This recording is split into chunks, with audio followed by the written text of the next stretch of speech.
오늘 우리의 주시는 하나님의 말씀 로마서 12장 14절 말씀입니다. 로마서 12장 14절 말씀. 우리 합독합니다. 말씀을 합독합니다. 너희를 박해하는 자를 축복하라. 축복하고 저주하지 말라. 오늘 본문 말씀이 제일 짧죠. 그런데 사실은 제일 어렵습니다. 제일 부담됩니다. 사도 바울은 로마서 11장까지 계속 구원의 복음, 하나님의 복음, 그 아들의 복음, 그 교리적인 면을 설교했던, 가르쳤던 사도 바울은 12장부터 그 사랑과 그 은혜를 받은 자들의 삶을 가르쳤다고 말씀드렸습니다. 지난주 말씀은 구원받은 자들의 삶 중에서도 성도들 간에 어떻게 살아야 할 것인가, 그걸 교훈한 내용입니다. 바울은 핵심적인 단어를 얘기합니다. 사랑입니다. 사랑으로 살라 합니다.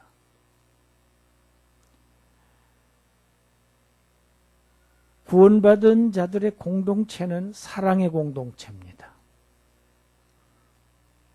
그런데 사랑은 위선이 없습니다. 원래 진실한 사랑은 거짓이 없나니 위선이 있을 수가 없어요.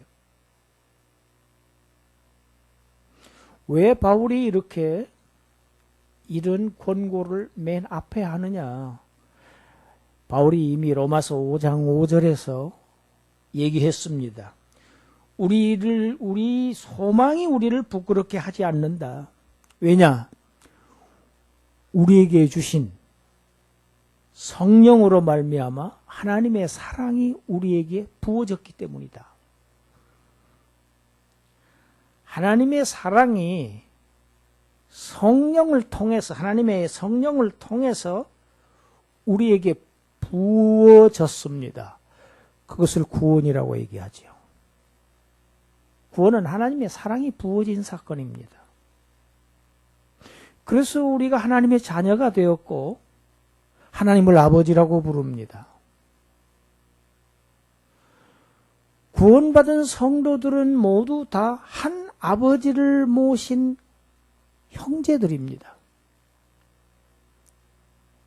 가족관계로 지금 설명을 하고 있어요. 서로 사랑합니다. 형제는. 그 사랑에는 위선이 있을 수 없다. 사랑에는 거짓이 없나니. 이게 지난주 9절 말씀이죠. 그 다음에 10절에서는 성도들 각 개인의 삶을 가르칩니다. 아닙니다. 10절에는 성도 간에 이제 구체적으로 얘기를 합니다. 서로 사랑하고 우애하고 존경하라. 그런데 그것을 어떻게 하라? 같이 합시다. 서로 먼저 하라. 먼저, 내가 먼저 하라는 겁니다.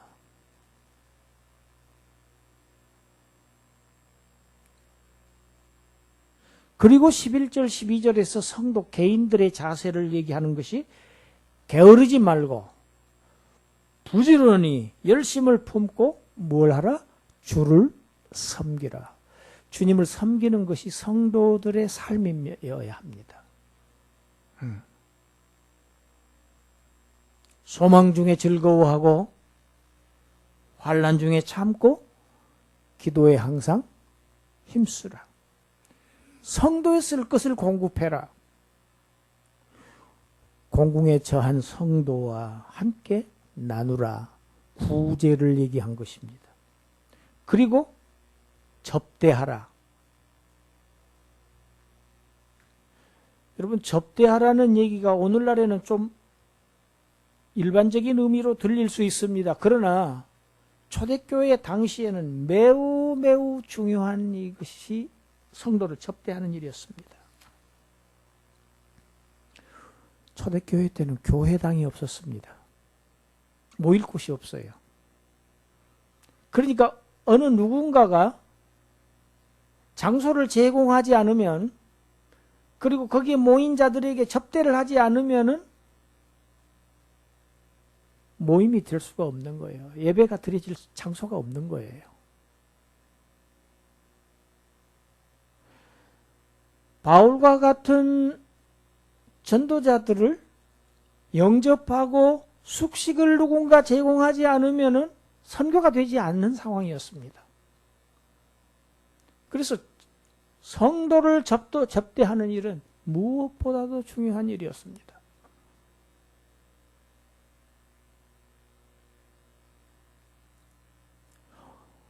오늘 본문은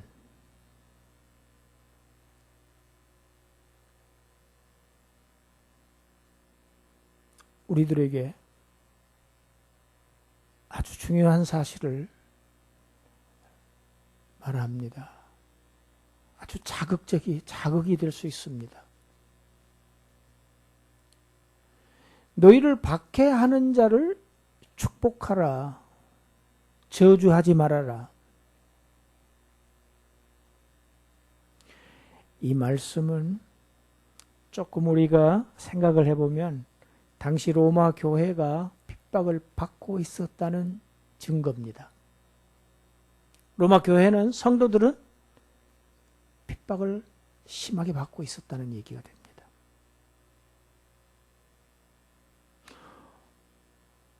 오늘날 우리 한국 사회에서 교회는 당시에 로마 교회처럼 그렇게 핍박을 받지는 않을 것입니다. 그러나 여전히 저와 여러분들에게는 적용되고 하는 주님께서 저와 여러분들에게 하고 계신 말씀이 오늘 본문입니다. 우리가 잘 아는 예수님의 산상수훈이 마태복음에 나옵니다. 복음서에 나옵니다. 우리 마태복음 5장 44절, 45절을 우리 한번 읽어봅시다. 마태복음 5장 44, 45절. 나는 너희에게 이르노니 너희 원수를 사랑하며 너희를 박해하는 자를 위하여 기도하라. 이같이 한즉 하늘에 계신 너희 아버지의 아들이 되리니 이는 하나님이 그 해를 악인과 선인에게 비추시며 비를 의로운 자와 불의한 자에게 내려주심이라. 엊그제 비가 왔습니다. 모처럼 이 수도권에 모처럼 비가 금년에 많이 왔어요. 여태는 저 아래는 많이 왔는데 이 수도권에는 안 왔거든요. 그런데 의로운 사람에게만 아닙니다. 불의한 자애들에게도. 장로님의 과수원에만 햇빛을 비춰주시느냐? 아닙니다. 그 옆에 있는 불신자의 과수원에도 하나님은 똑같은 햇볕을 주십니다. 이것을 신학에서는 일반 은총이라고 합니다. 하나님은 모든 피조물을 살도록 햇빛과 비를 주시고 아침 저녁으로 이슬을 주시고 바람을 불게 하시고, 그래서 지금도 이 가을에 곡식이 연걸어가고 과일들이 익어가고 있습니다. 누가 하십니까? 하나님께서 하십니다.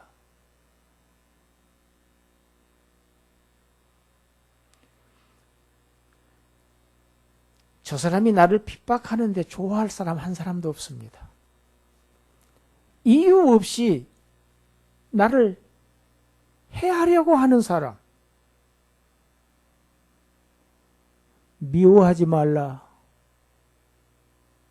그 사람 미워해서는 안 된다. 그 정도가 지금 아니지 않습니까? 오늘 본문은 거기를 넘어섭니다. 오히려 축복하라.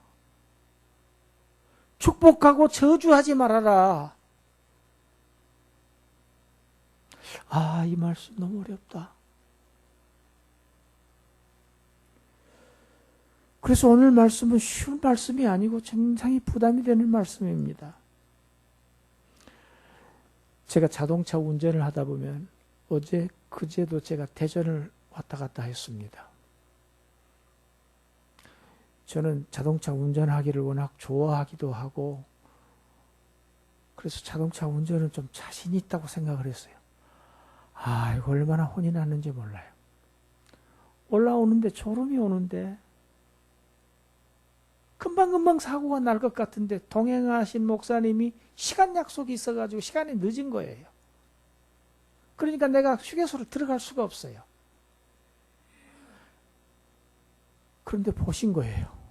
위험하다고. 들어갑시다, 목사님. 들어가서 커피 마시고 또 뭐요? 옥수수 이렇게 튀긴 거.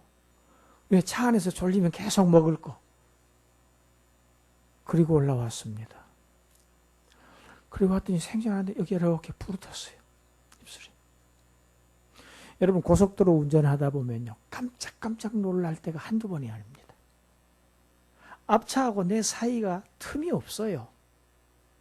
그런데 그 사이를 정말 무서운 속도로 끼어드는 사람들이 있습니다. 그걸 보고 칼치기라고 그러더라고요. 칼처럼 들어온다 그 말인가 봐요. 깜짝 놀랍니다. 마음 같아서는 뒤쫓아가서 나도 그 차 앞에 꼭 그렇게 끼어 들어가서 천천히 가거나 막아서거나 꼭 그대로 되갚아주고 싶은 마음이 굴뚝같이 일어납니다. 화가 잔뜩 나니까요. 그런데 그렇게 하면 어떻게 될까요? 싸움이 벌어지든지 사고가 나든지 둘 중에 하나일 것입니다. 그런데 저는 그렇게까지 끼어들 용기도 안 나고 또 싸움이 벌어져서 이길 그런 승산도 없을 것 같고 그래서 겨우 한다는 것이 제가 나쁜 놈. 저 그렇게 얘기합니다. 혼자 궁시렁거려요. 나쁜 놈. 그런데 사실은 그 나쁜 놈 소리도 하지 말라는 말씀이에요. 어느 말씀은.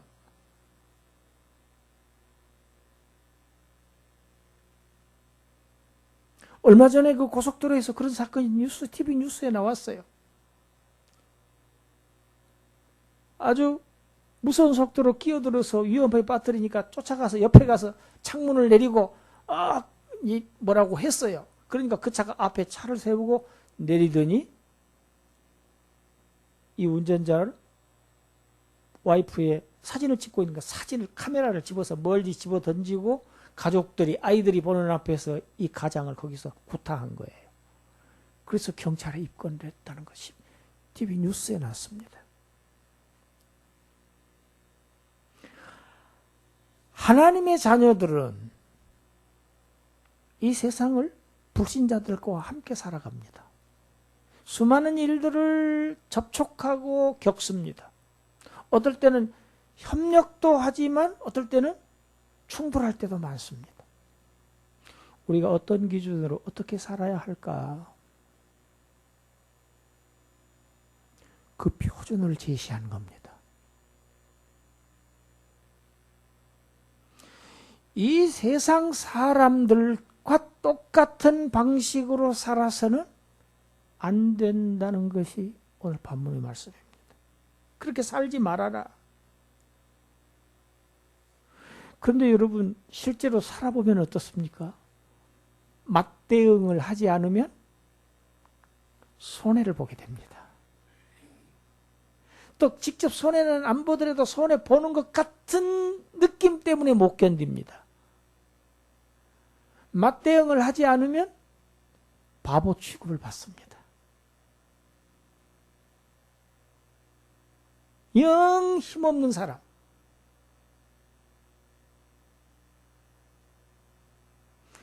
그런데 한번 생각해 보죠. 인류 역사상 가장 큰 손해를 보신 분이 누굽니까? 누굽니까? 하나님이십니다. 독생자를 죽이셨어요.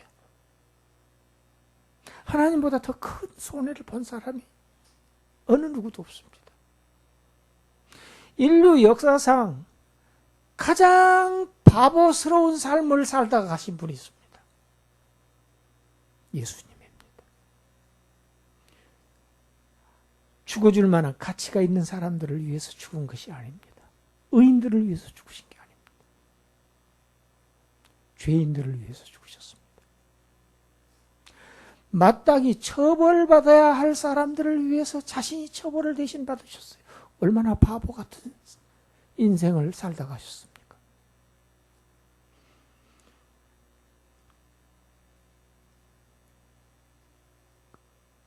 가장 큰 손해를 보시고 아버지는 아들은 가장 바보같이 사시고 그 덕에 저와 여러분들이 구원함을 받았습니다.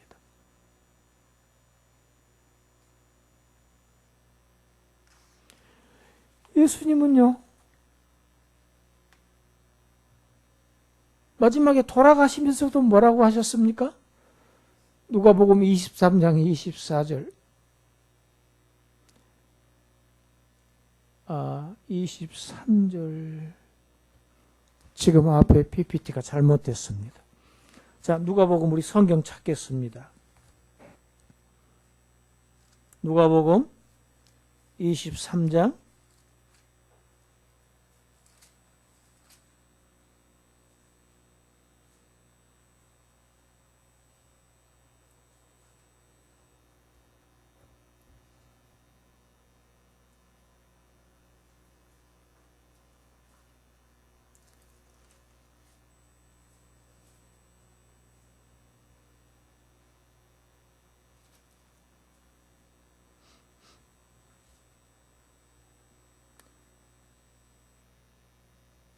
24절이 아니라 34절이죠.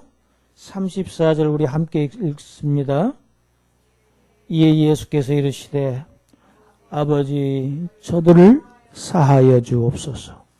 자기들이 하는 것을 알지 못함이니이다 하시더라.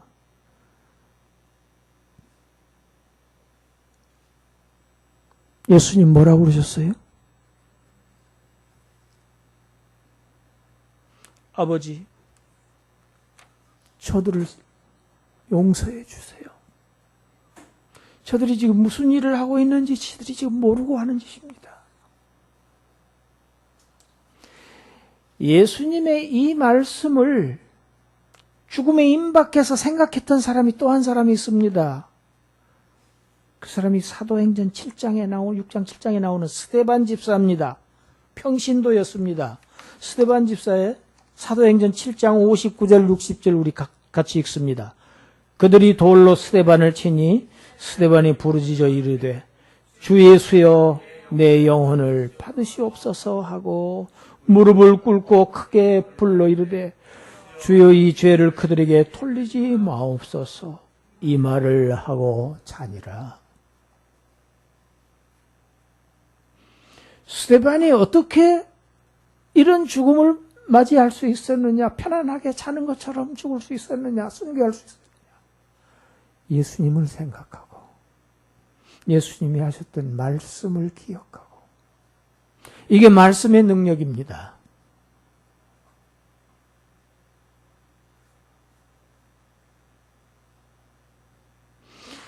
그리스도인들은 하나님 아버지의 사랑과 예수 그리스도의 은혜를 받은 자들입니다. 하나님은 우리를 어떻게 대우하셨습니까? 예수 그리스도께서는 우리를 위해서 무슨 일을 하셨습니까? 복음서에 보면은 예수님의 비유가 나옵니다. 1만 달란트를 탕감받은 사람. 여러분, 1만 달란트를 제가 계산을 해봤어요. 평생 안 먹고 안 써도 못 갚는 돈입니다. 안 먹고 안 쓰고 평생 모은 도와도 못 갚는 돈이라니까요. 도저히 갚을 수 없는 빚입니다. 그걸 탕감해 줬습니다.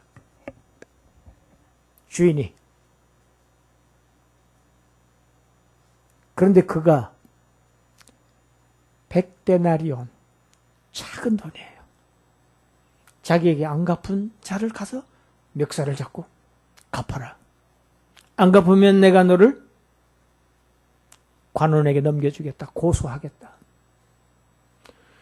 그걸 본 주인이 내가 너를 다시 용서하지 않겠다. 그런 예수님의 비유가 나옵니다.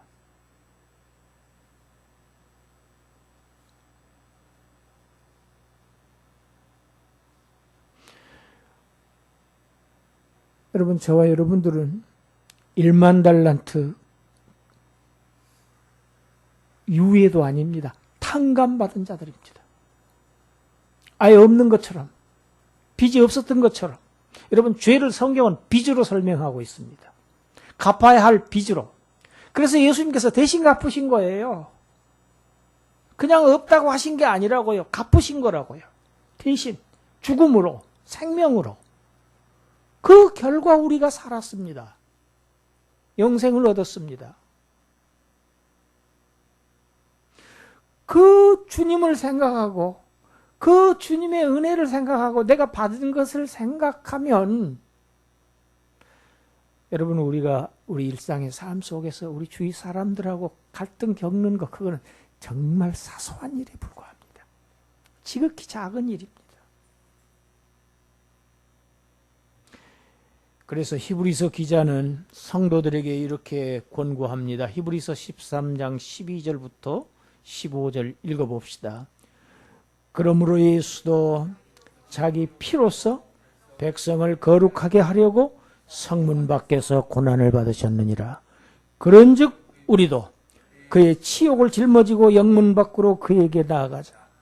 우리가 여기에는 영구한 도성이 없으므로 장차 올 것을 찾나니 그러므로 우리는 예수로 말미암아 항상 찬송의 제사를 하나님께 드리자.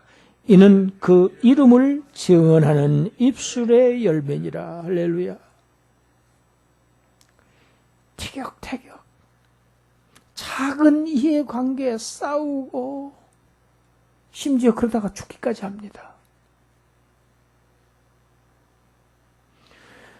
그러한 이 세상은 영구한 도성이 아니다. 우리가 영원히 살 곳이 아니다. 우리의 성이 아니라는 겁니다. 우리 성이 아니에요. 이건 객지라는 얘기입니다. 곧 떠나야 할.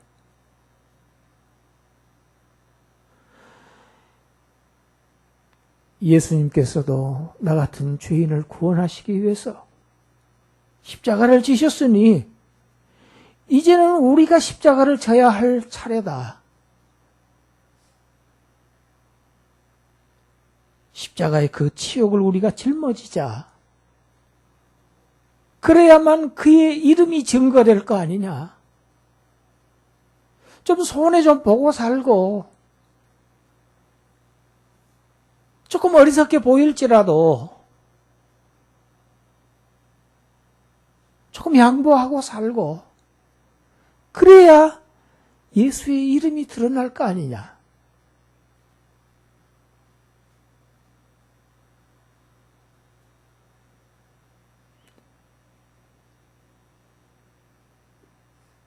십자가를 바라보자.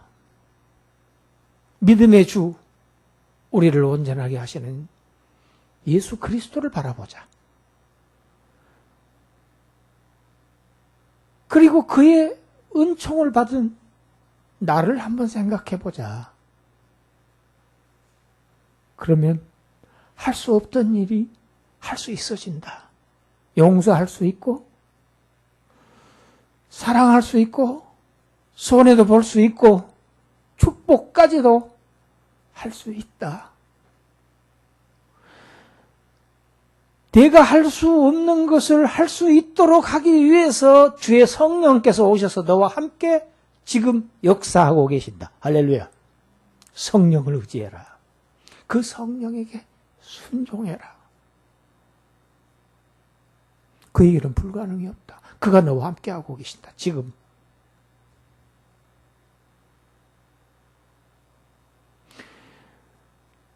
아들을 죽이신 아버지, 그리고 우리를 용서하신 그 하나님은 지금 현재도 우리의 죄를 우리의 죄대로 따라 갚지 않으신다. 지금도 우리의 죄를 계속해서 용서하고 계신다. 그게 시편 103편 10절이에요.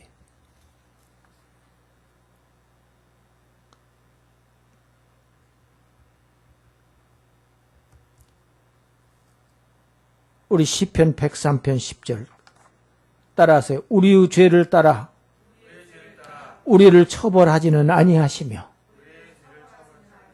우리 죄악을 따라 우리에게 그대로 갚지는 아니하셨으니.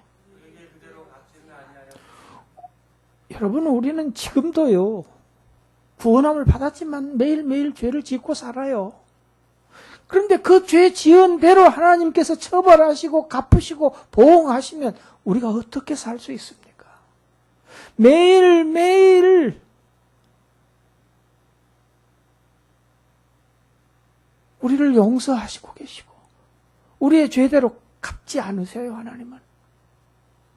그런 은혜 가운데서 살고 있어요.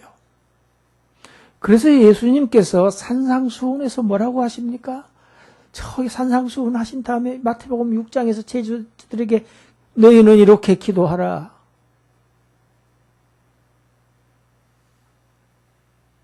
우리가 우리에게 죄진 자를 사하여 준 것 같이 우리 죄를 사하여 주시옵소서 이렇게 기도하라고 하셨지 않습니까? 내 죄를 사해 주세요 하려면은 나도 나에게 작은 잘못, 하찮은 잘못한 사람 용서해 줘야지. 그렇지 않으면 나의 기도는 헛되다. 응답이 되지 않는다.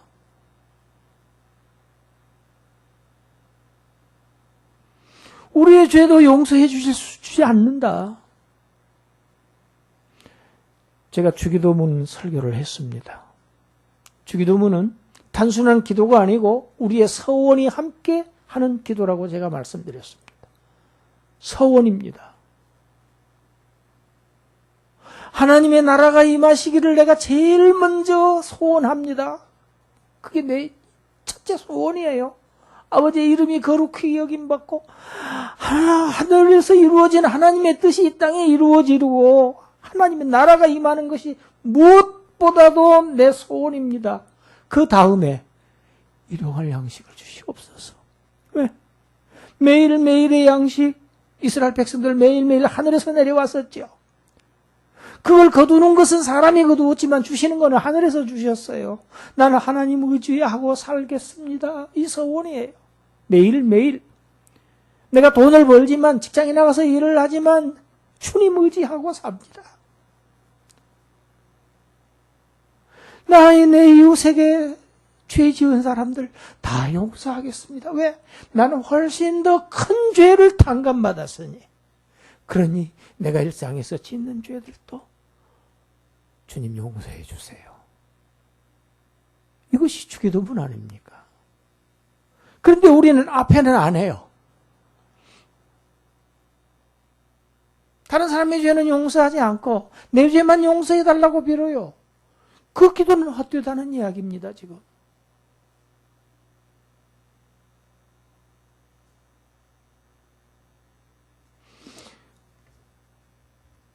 우리 마태복음 5장 마저 읽읍시다. 46절부터 48절까지. 너희가 너희를 사랑하는 자를 사랑하면 무슨 상이 있으리요? 세리도 이같이 아니하느냐? 또 너희가 너희 형제에게만 무난하면 남보다 더하는 것이 무엇이냐?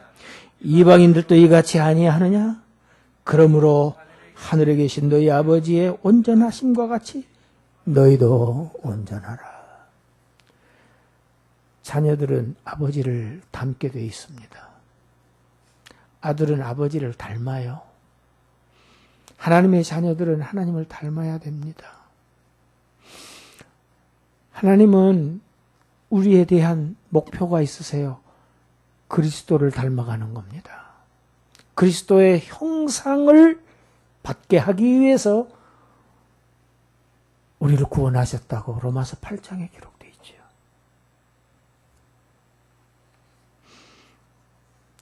아버지의 온전하심 같이 너희도 온전하라. 하나님은 온전하시죠. 자녀들도 온전해질 수 있다는 얘기입니다. 우리는 아버지를 닮아가야 됩니다. 아버지의 뜻대로 살아가려고 노력해야 됩니다. 힘써야 합니다. 예수 그리스도를 본받아야 합니다. 우리의 모본이 그리스도입니다. 우리는 복사본이에요. 예수 그리스도가 원본이에요. 그래서 우리가 그리스도와 똑같이 지금 만들고 싶으신 것이 하나님의 우리를 구원하신 목적입니다. 할렐루야. 그렇게 하시겠다는 거예요. 그리스도를 본받아. 믿는 형제들을 서로 사랑하고 섬기고 우애하고 접대하는 것은 물론 박해하고 미워하는 자들까지도 우리가 받은 사랑을 그들에게 나타내서 예수 그리스도의 이름을 더 높일 때 그럴 때 전도가 되는 거예요. 그럴 때 교회가 차는 거예요. 그래서 하나님의 나라가 이루어지기를 하나님이 그것이 입술의 열매입니다. 찬송의 제사입니다.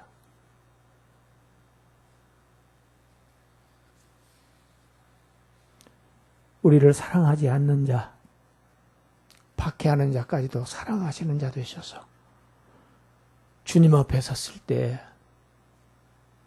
상받는, 칭찬받는, 영광받는 그러한 저와 여러분들이 되시기를 주님의 이름으로 축원합니다. 기도하겠습니다. 하나님,